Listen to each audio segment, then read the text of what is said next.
Time to go on a cruise, lots of ports and lots of adventures awaiting us. How many people have been to Malta?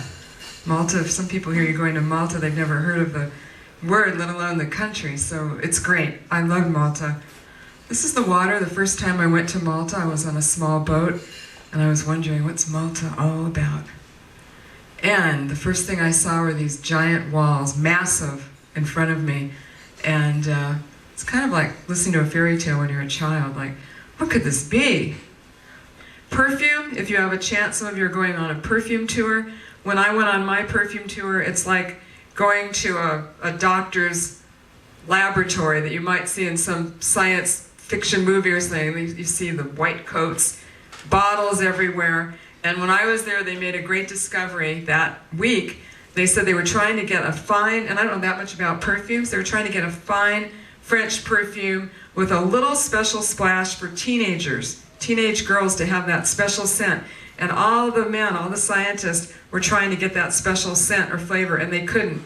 And so we saw all the bottles lined up on the table, and one of the men, he put marshmallows, yes, marshmallows, into his concoction, and that became their finest perfume. What is the most famous children's story written by an Italian? Anybody ever hear of Pinocchio? So next time when you think about Pinocchio, you can think about your memories. We're going to Italy. The piano comes from Italy. So when you hear a concerto or you go to a concert, now you can say, I've been to Italy. And is croissant French? We'll end with that. How many think croissant is French? How many have had a croissant? How many? Oh, okay, maybe this morning. Okay, croissants are that shape because they dip them in milk and they all have them for breakfast and they're wonderful.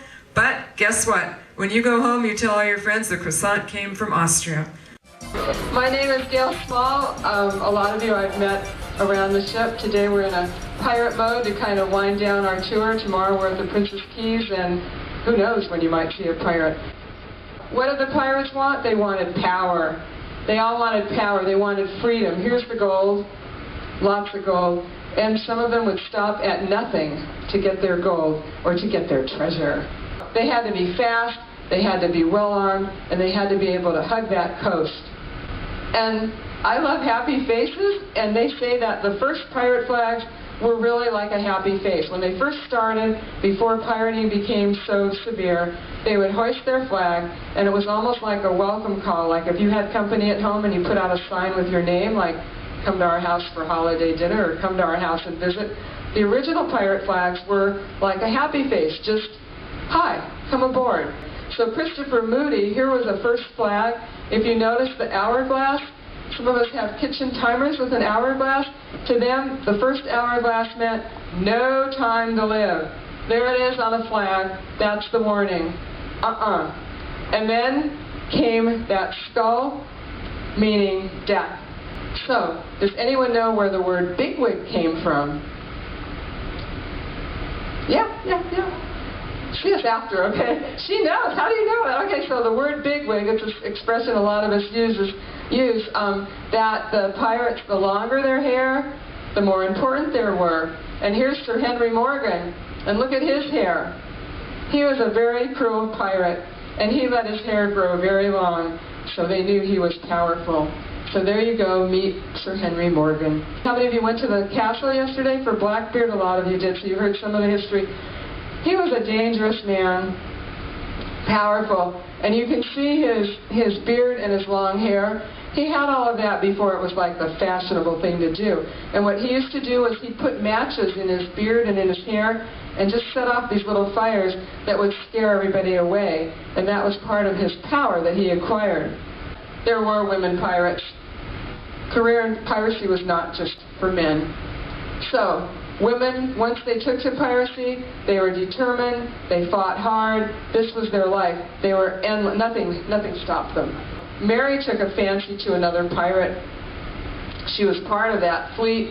She liked this pirate. He was challenged to a duel. But when he was challenged to the duel, it was by a big bloke that she didn't think there was a chance. So she thought, how can I defend this man? I'm getting involved. So she took part in the duel. And, some of you know the story or not, just as the duel was to take place, she did something that changed the history on that boat. where she opened her blouse, exposed her breast. The poor guy, who they said would have had a chance before he got his neck slashed, looked up, could not believe he'd been traveling with a woman all that time. Here's your visual. So yo-ho-ho in the land of piracy. Treasure. Arr. And I thought this was so interesting. Do you know why lemons and limes were so popular in days of old? Scurvy. Scurvy. They didn't have vitamin C. Correct.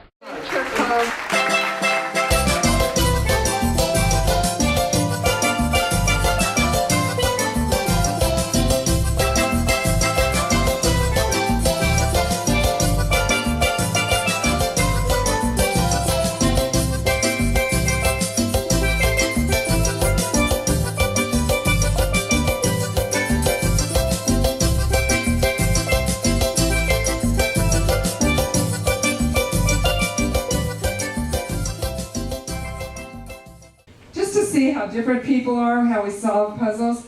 If you are very easygoing in life, if you're expressive, you multitask, you have energy, feelings, you're adaptable, can you just get up really quick and walk over on this side of the room? If you are structured, precise, no nonsense, details, abstract, you concentrate, you analyze, you focus, no nonsense, come on over on this side. So these are the more easygoing, these are the more structured. Okay, so here we have our audience on the cruise ship. There's an example of how we all get puzzles in life and we handle them differently. And thank you all for coming, and come again. We're going to do more fun activities and thoughts and talks. So thank you very much.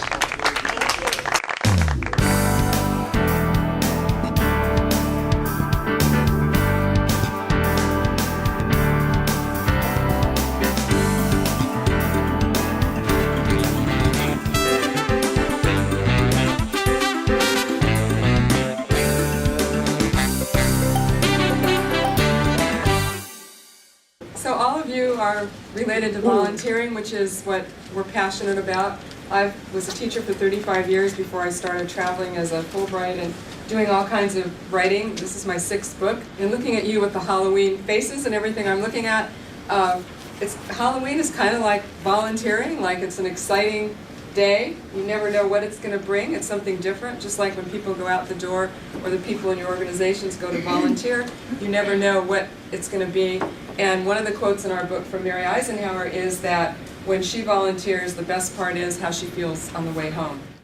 What does a fish have to do with volunteering? Well, when all these people were sending me stories, somebody notified me about I need to talk to Scripps. So they had, just like you're sitting now, all the people would sit there by that huge tank, if you've been there, and they'd have a question time. So the people would ask questions like, how deep is the water? How cold is the water? How do you keep it clean? What do you know about the fish? And she answered all the questions. And then the last question, they said the last question of the day, and they put the microphone, and some man in the audience, he goes, Sarah, it's time, will you marry me? So that story is in the book, and then actually they had her on the Today Show, and she said, look what happened volunteering. And look.